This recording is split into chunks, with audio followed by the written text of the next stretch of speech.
What if I told you that discomfort is the only thing standing between you and your dream reality? All of your goals accomplished like that, no failure in sight, and all because you realize that discomfort is really a choice. Hey, I'm Aria, and today we're talking about discomfort, how to embrace it, and how to use it to level up like that. At the end of the video, we have actionable steps on how to overcome that situation, so the timestamps are in the caption. You know what to do. Girl, discomfort is a mindset. Discomfort is a choice.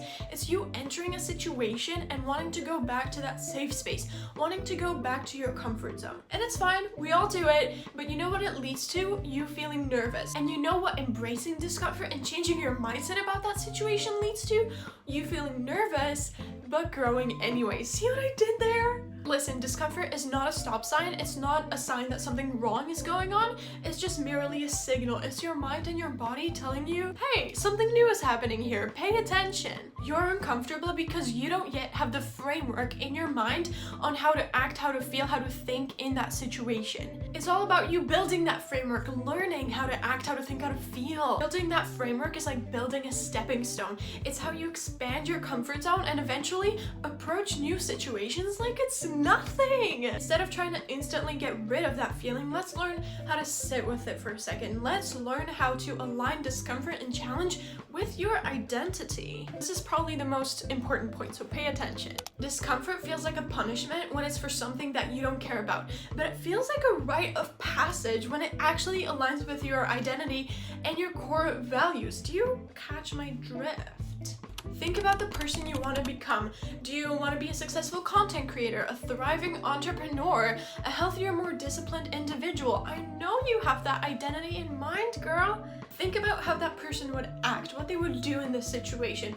They would feel comfortable with new things. They would face it like that, no problem. Let's say you want to become a successful content creator. When facing the discomfort of posting your first video, you're not just doing that, you're acting like the successful content creator that you want to be. When you choose the gym over your couch, you're not just lifting weights, you're embodying that healthier person that you're striving to be. Ask yourself, is this challenge aligned with the person that I want to be? If the answer is yes, the discomfort transforms you. Discomfort is a sign that you're actually gonna grow in that situation. It stops being this random annoying feeling and becomes a signal that you are on the right path. It becomes proof that you're showing up for yourself and for your future. Let's talk about failure for a sec. So your brain is spiraling. It's showing you this movie about how everything is gonna go wrong and you're gonna fail and stuff like that. So we have to get comfortable with the idea of failure itself. See, most people see failure as a final verdict that defines them.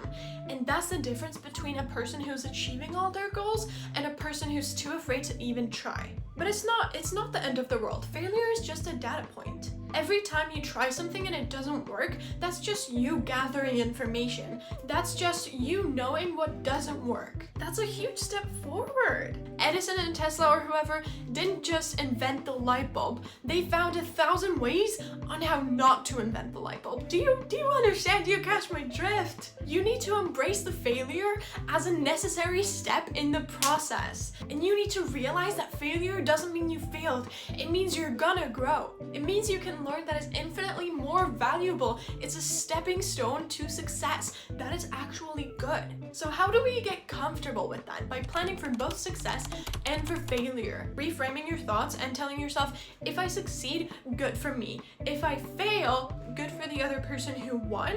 And now I can learn, I know how to not do this, and I know how I can grow from this. Do you understand? I'm on my own timeline to success and I'll get there, and I've learned what not to do next time. Before you start something, create a plan for what you'll do if you succeed and what you'll do if you don't. Say you want to become that content creator. If you post a video and it gets 100 views, now you're gonna post another one. And if it gets 1,000 views, you're gonna make it a series. If you quote unquote fail, it gets 5 views. You can analyze what you can do differently next time and still go ahead and post that next video, because you can't be a successful content creator without any videos. You need to keep going, okay? By planning for failure, you take away its sting. It's no longer something hurtful. It's just a stepping stone on your path to success. You've already made this decision to get back up, so when you fail, it's not a surprise. It's just a step to get there. It's just part of the process. The long haul. My love, this is the advice that I would give you if I wasn't afraid of hurting your feelings, okay? Embracing discomfort is about changing your mindset. Changing your mindset takes a long time. You don't just become a new person because you think that failure is good one time. You need to prepare for the long haul, okay? I've talked about this so many times, but changing your mindset is exponential growth. At first, it is gonna seem like nothing is happening, but over time, your effort does add up, and suddenly, it's going like this. It starts with one situation with you reframing how you talk to yourself one time, then you remember to do it the next time, and the next time, and all of a sudden, you're doing it more frequently, and all of a sudden, you're doing it all the time. That's how it works, but it's gonna take a long time, so you need to prepare for that. You need to prepare that you're not just automatically gonna become comfortable with everything. You are gonna be anxious, you are gonna be stressed, and that's totally okay, okay?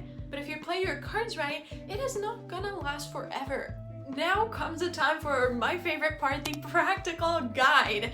I have 3 steps for you to get over that uncomfortable situation and get through it while changing your mindset. And we are gonna go from most corny to actually low-key, high-key helpful. Okay? First, you gotta name entertainment. Maybe you're not that kind of person, and that's okay, but you gotta realize what's happening, you gotta name it, and that kind of takes away its power, if you know what I mean. When that wave of anxiety or awkwardness hits, don't let it just wash over you. Name it, say, okay, I'm feeling anxious about this situation because I've never done it before. I'm feeling awkward because I don't know what to say. Suddenly you have the power, suddenly you can control your feelings. Suddenly it's good. The simple act of naming the emotion takes away its abstract power. It goes from this big, scary monster that's looming over you to something that is actually within your control and something that you can actually see, if you know what I mean. Small, manageable feeling. Psychologists apparently call this affect naming. It's basically the chill out button for your brain. It's like you turning on the light and realizing that spooky shadow was just a jacket on your chair. Yeah. Oh, okay. It's just nerves. I've got this. Next up is the 3-second rule. Have you ever had a brilliant idea or a task that you wanted to do, but spent so much time overthinking it that you actually never started or started way too late? Me. Me. Yeah, your brain is a master of procrastination. It loves comfort and it will make up 100 reasons to keep you there. That's where the 3-2-1 rule comes in. This is a mental hack that you can do when you feel yourself pulling away from an idea. You can just tell yourself, okay, 3, 2, 1, do it, no questions asked, no excuses, just do it, okay? When I was going out running last year, the first time I didn't want to do it. Like, obviously, girl, running through my town, like everybody's seeing me in my little corny running outfit, like hell no. But I went, okay, like 3, 2, 1, I just changed into my running clothes. I just did that, I'm just changing, and then it became easier, okay? Just do it, just do it. That's what I'm saying. 3, 2, 1, go. Don't give yourself time to think about it, okay? 3, 2, 1, hit send on that email. 3, 2, 1, oh, you're at the closet taking out your gym clothes? Good for you. It doesn't give your brain time to talk you out of it. It's literally like muscle memory for bravery. And the more you do it, the easier it gets. And it's not just for big, scary moments either. Use it for the small stuff, like getting out of bed when your alarm goes off, turning your phone off when you've been doom scrolling for too long. Like, hello, I know you're doing that right now. And these tiny moments of you overcoming discomfort prove to yourself that you can do it. They build momentum and they make the bigger things much easier. And thirdly, what is the worst thing that could happen? And I'm not just saying that. Okay, so your brain is spiraling again, you're seeing that movie again, everything's gonna go wrong. Okay, hit pause and play that movie out, you know? Make it to the end. What does this end like? Let's say you're nervous to post your first video on YouTube. What's the worst thing that could happen? A few people watch it, nobody subscribes to you, someone leaves a mean comment, and it doesn't get a lot of views. Okay, now let's be real.